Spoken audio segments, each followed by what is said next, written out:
Well, thanks for watching these. And if you are watching this, I'm going to offer you a gift.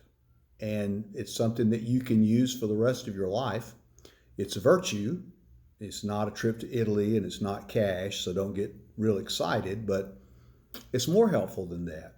It's a virtue we call faith. I like what the British writer Iris Murdoch said about virtues. She said, sin is not original, virtue is original.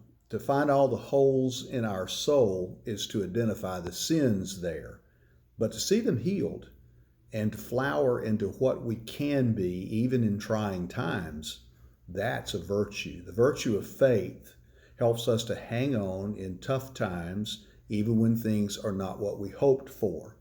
Boy, that describes some of these days to me.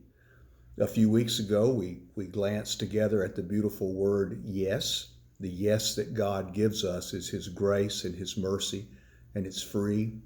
But Peter Kreeft writes that most of what is written about faith is needlessly complex.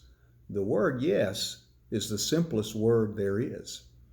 For you to have faith means that you say yes with your mind, your heart, your soul, and strength, the best you can, that God is there and loves you and will enable you in this life to get through.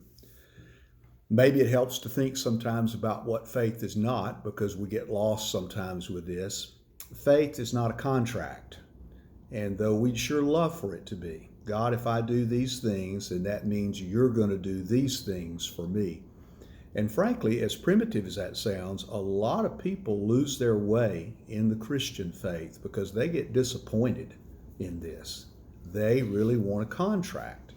And when they pray and their prayers aren't answered, somehow faith is null and void. When the Bible teaches the total opposite about that virtue, to have faith is to hold out hope for things we cannot see and we have not received. I like this idea. I read something a while back about the power of next. There's always a next in the Christian faith. You've heard that said. God always has a next. After things that are the most unimaginable, we find next. The next moment, I think, is one of the reasons that I've stayed in ministry now as an old guy for so long, is because in the church we dream of what people can become and are becoming, not what they are in this moment. So in my life, I pursue God's dream for the next moment for me, that even as this day goes by, there'll be something more and better for me. And that's what we want for one another. Faith is that element in our life that helps us to keep plowing toward next moments. I don't say this to be mean, but one thing that probably will not be put on the tombstone of my generation and maybe your generation is we are persistent. Postmodern folks tend to quit pretty easily.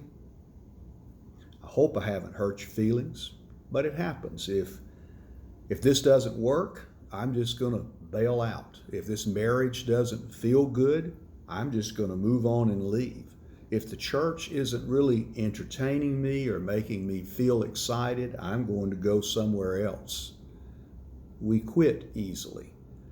And one of the virtues that teaches us not to quit is faith, that we keep plowing and pedaling toward that which we know is good and next, and we have belief in it. I hope that in this time that you are able to see the good, or when you cannot, that you're going to make a promise to yourself that you will not quit on your faith, that you will continue to hope for and aspire for and dream for better things. I know there are some of you who have health issues, some of you who have work issues, some of you who are struggling financially, some of you are just depressed and anxious. I know that because I know people. I don't know who you are with those labels, but I know they're out there. And I'm saying to you directly, don't quit. Plow in and develop that faith muscle that helps us to get through difficult things. Faith is a virtue. I'd like for you to have that today, and me too. You take care, and I hope to see you soon.